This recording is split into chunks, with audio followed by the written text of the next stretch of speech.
Hello everyone. स्वागत है आप सभी को हमारे यूट्यूब चैनल जेपी क्लासेस पे। इससे पहले के वीडियो में हम लोग चैप्टर पढ़ चुके थे, जिस चैप्टर का नाम था कक्षा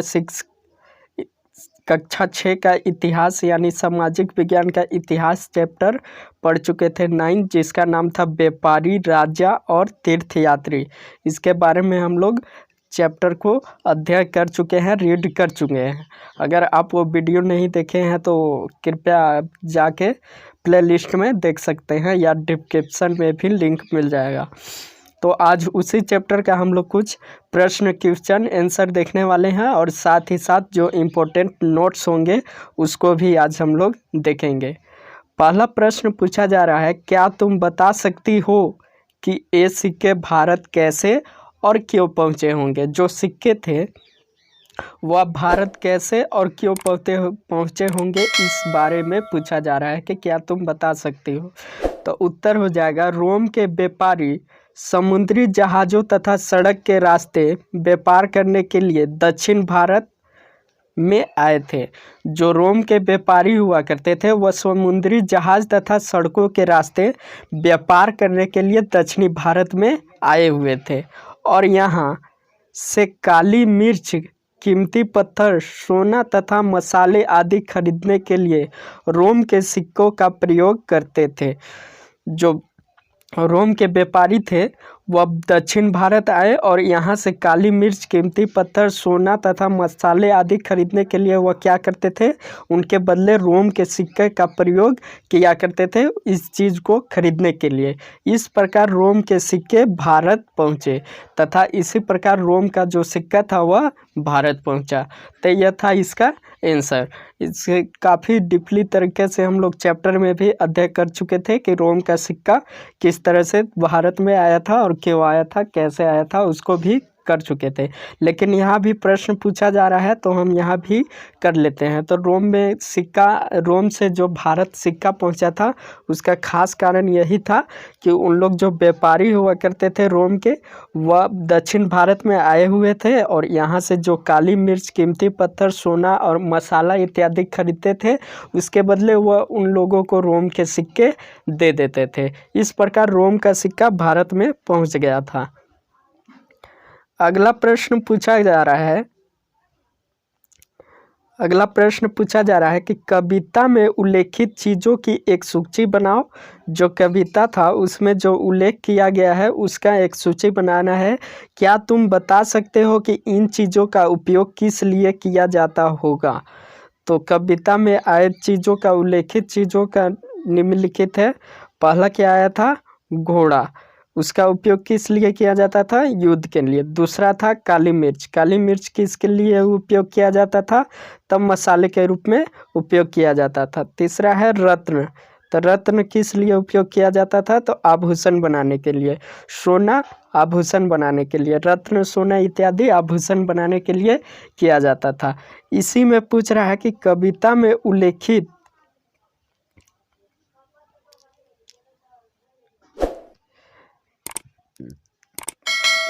और क्या क्या आया था? सोना हो गया।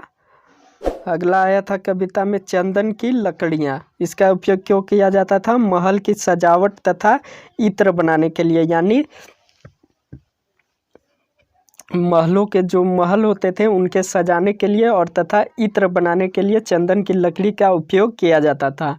अगला है मोती। मोती का उपयोग किस लिए किया जाता था? तो आभूषण बनाने के लिए किया जाता था।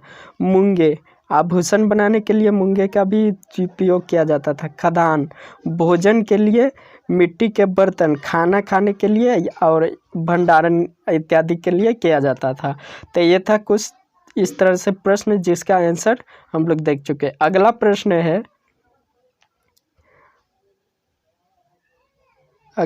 है कि क्या तुम बता सकती हो कि श्री सतकर्णी तटों पर नियंत्रण क्यों करना चाहता था?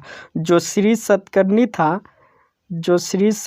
था वह तटों पर नियंत्रण क्यों करना चाहता था, इस बारे में बताना है। तो श्री सतकर्णी तटों पर इसलिए नियंत्रण करना चाहता था क्योंकि तटों पर विदेशी व्यापार आकर उतरते थे। तट पर क्या होते थे, जो विदेशी व्यापार होते थे वह आकर वहाँ पे उतरते थे और व्यापारियों कीमती उपहार लिए जाते थे तथा तटों के आसपास के इलाके से भारी शुल्क वसूल कर लिया जा सकता था वसूल किया जा सकता था भारी शुल्क वसूल किया जा सकता था, जिससे राज्य की आय बढ़ सकती थी। इसलिए श्री सतकर्णी जो था वह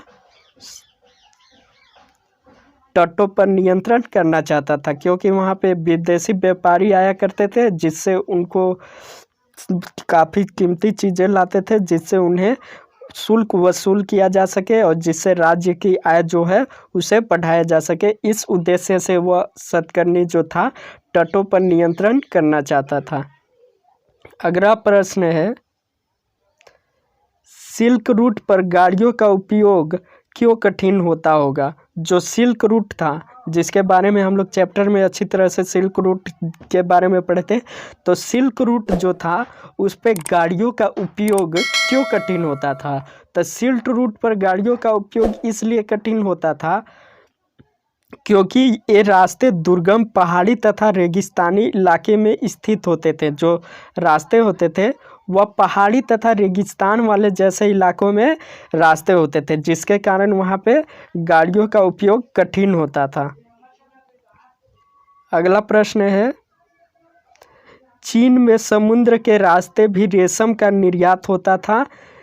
समुद्र के रास्ते रेशम भेजने में क्या सुविधाएं और क्या समस्याएं आती होंगी?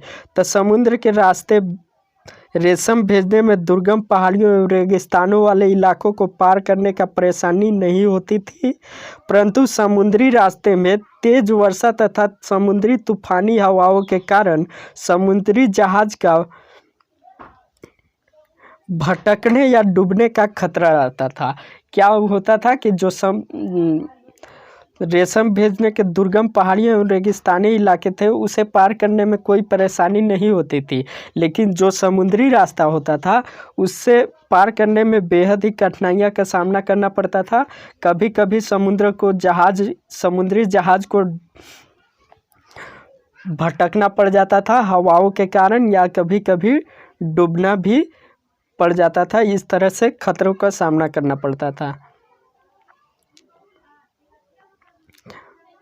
मथुरा में बनी बुद्ध की एक प्रतिमा का चित्र दाएं तक्षशिला में बनी चित्र है और ये मथुरा में बने चित्र है। इन चित्रों को देखकर बताओ कि इनके बीच क्या समानताएं और क्या भिन्नताएं हैं।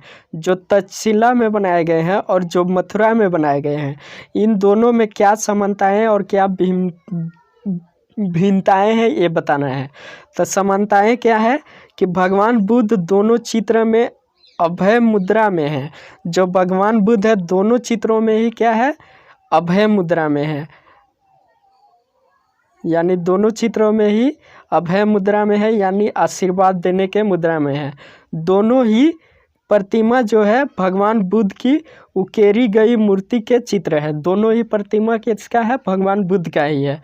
और भिन्नता अब इसमें क्या है कि अलग क्या है, एक चित्र में भगवान बुद्ध बैठे हुए हैं तथा दूसरे चित्र में भगवान बुद्ध खड़े हुए हैं, यह भिन्नता है। बैठी हुई मूर्ति भगवान बुद्ध का शरीर कपड़ों से ढका हुआ है, जबकि खड़ी हुई मूर्ति में भगवान बुद्ध की पीठ कपड़ों से ढकी हुई है, जबकि पीठ ढकी हुई है। तो ये थी भिन्नताएं और समानताएं तक्षशिला के भगवान गौतम बुद्ध की प्रतिमा में और मथुरा के। अगला प्रश्न है, क्या तुम बता सकती हो कि बौद्ध धर्म इन इलाकों में कैसे फैला होगा? तो पृष्ठ 100 पर श्रीलंका और म्यांमार का वर्णन किया गया है, जो चैप्टर में पढ़े थे। शायद यहाँ जो व्यापार करने के लिए आए होंगे वे बौद्ध धर्म को मानते होंगे। श्रीलंका और म्यांमार के लोगों व्यापारियों के विचार से प्रभावित हुए होंगे। श्रीलंका और म्यांमार के जो लोग थे व्यापारियों के विचार से क्या हुए होंगे, प्रभावित हुए होंगे। व्यापारिक संबंधों में वस्तुओं के आदान प्रदान के साथ विचार, भाषाओं, संस्कृति, साहित्य, धर्म, खान पान इत्यादि भी आदान प्रदान होता है। इस प्रकार इन इलाकों में भी बौद्ध धर्म फैल गया होगा। तो इस तरह से कुछ थी बातें। अगला प्रश्न है, बताओ कि फाशियन अपनी पांडुलिपियों और मूर्तियों को क्यों नहीं फेंकना चाहता था। जो फाशियन था जो कि ये तीर्थयात्री था, भारत आया हुआ था घूमने, वह पांडुलिपियों तथा मूर्तियों को क्यों नहीं फेंकना चाहता था, ये प्रश्न पूछा जा रहा है। तो फाशियन बौद्ध धर्म का अनुयायी था। जो फाशियन था वह बौद्ध धर्म का अनुयायी था।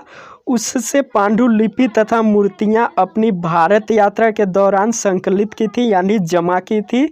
यह सब उसे काफ़ी मेहनत तथा कई वर्षों तक भारत में घूम घूम कर इकट्ठा करना पड़ा था, जिसे वह फिर से प्राप्त नहीं कर सकता था। इसलिए वह पांडुलिपियों और मूर्तियों को नहीं फेंकना चाहता था।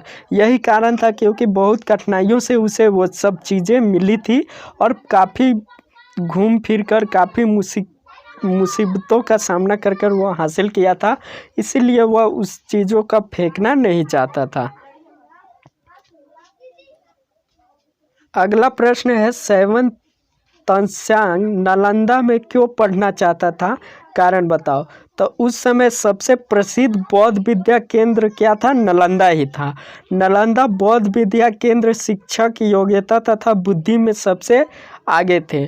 जो नालंदा बौद्ध विद्या के शिक्षक थे वह योग्यता तथा बुद्धि में सबसे ही आगे हुआ करते थे। बुद्ध के उपदेश वह पूरी ईमानदारी से पालन करते थे। पूरे दिन वाद विवाद चलते ही रहते थे, जिनमें युवा और वृद्ध दोनों ही एक दूसरे की मदद करते थे। इसलिए जो स्वयं तत्संग थे वह नालंदा में पढ़ना चाहते थे। अगला प्रश्न है, कवि सामाजिक प्रतिष्ठा और भक्ति में किसको ज़्यादा महत्व देते थे। जो कवि थे वह सामाजिक प्रतिष्ठा यानी सामाजिक इज्जत और भक्ति, इन दोनों में से किसको ज़्यादा महत्व देते थे। तो कवि सामाजिक प्रतिष्ठा और भक्ति दोनों से ही भक्ति को ज़्यादा महत्व देते थे। मानचित्र इतना, जो कि चित्र पता लगाओ कि रास्ते से ईसाई धर्म प्रचारक भारत आए होंगे। किस रास्ते से ईसाई धर्म प्रचारक भारत थे। ईसाई धर्म प्रचारक समुद्री मार्ग से भारत आए हुए थे और आए ही थे, जो कि चैप्टर में हम लोग पढ़े थे। करीब आज से 2000 साल पहले पश्चिम एशिया में ईसाई धर्म का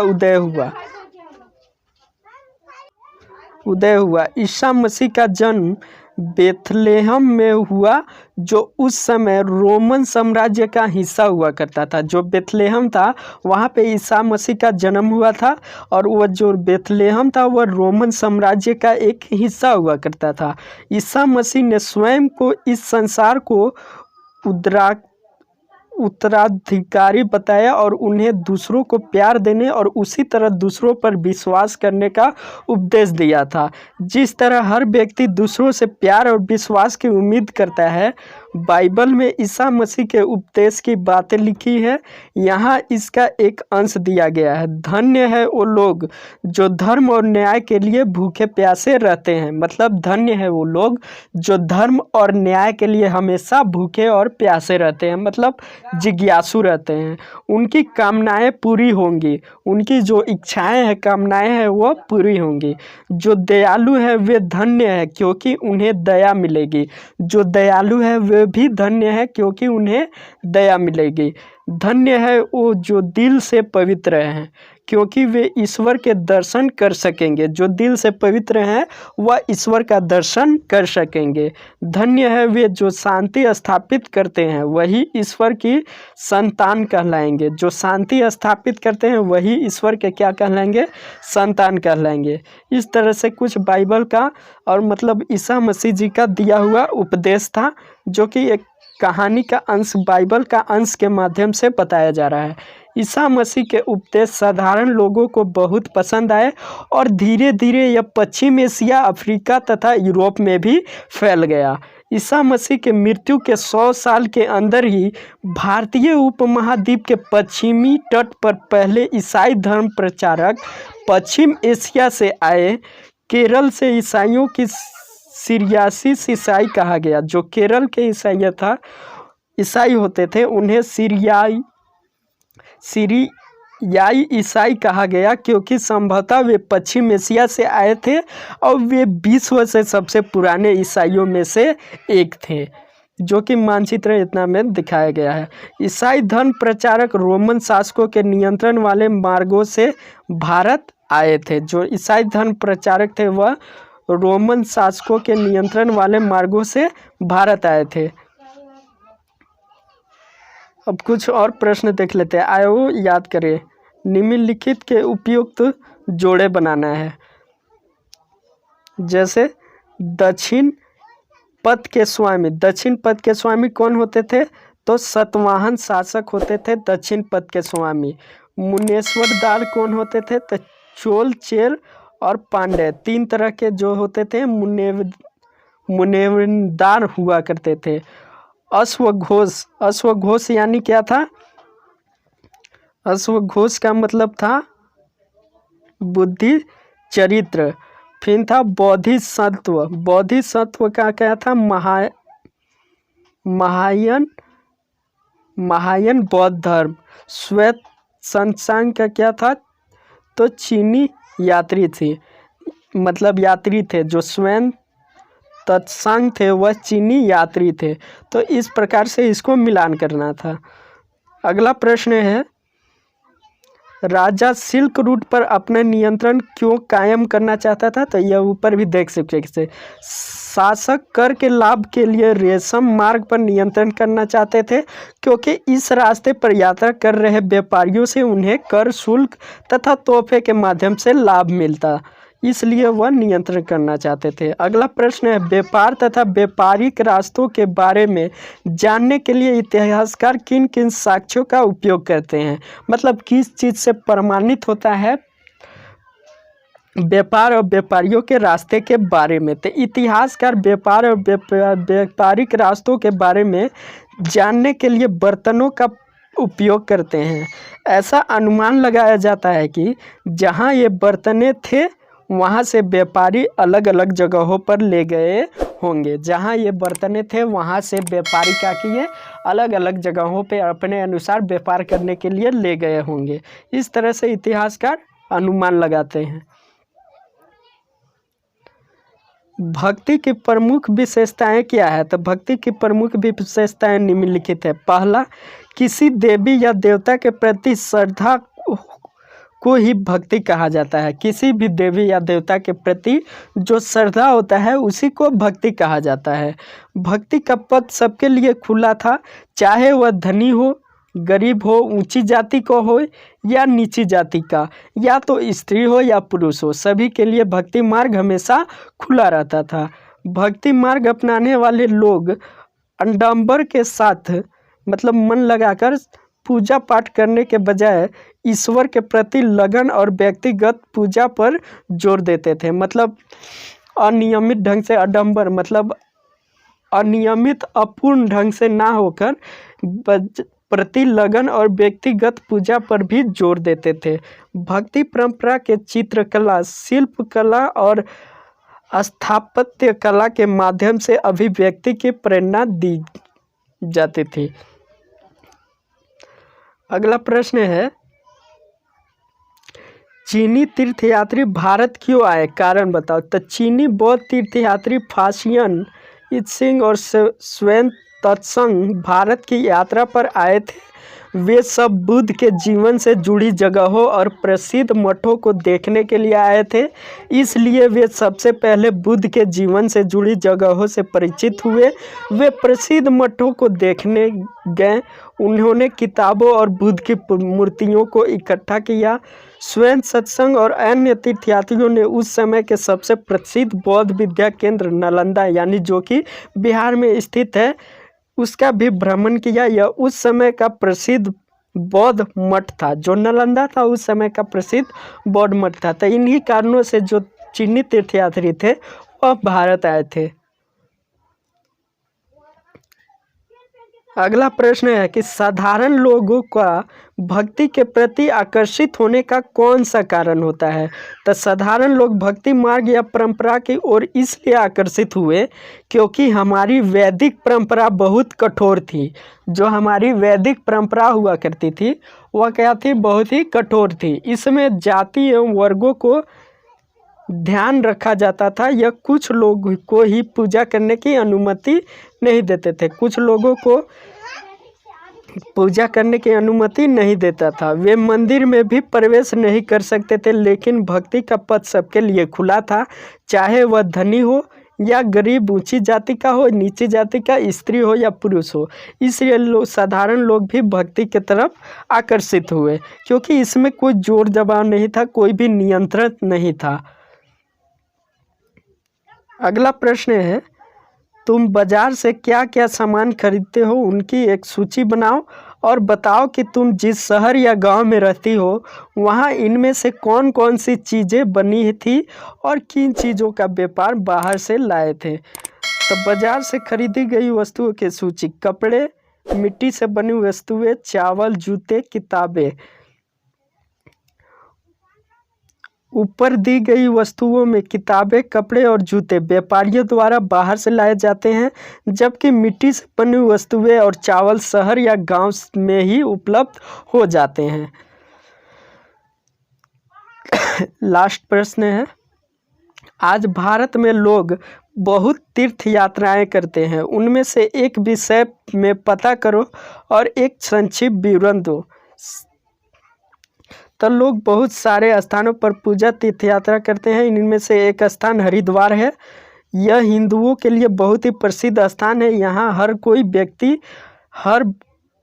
व्यक्ति जा सकता है। यहाँ लोग के लिए इसलिए महत्वपूर्ण है, यह लोगों के लिए इसलिए महत्वपूर्ण है क्योंकि यहाँ गंगा नदी पहाड़ों से निकलकर मैदानों में प्रवेश करती हैं और लोग इस स्थान पर धार्मिक स्नान कर सकते हैं। गंगा का उद्गम हिमालय में हुआ था और यह भगवान शिव और अन्य देवी देवताओं के बहुत सारे मंदिर है।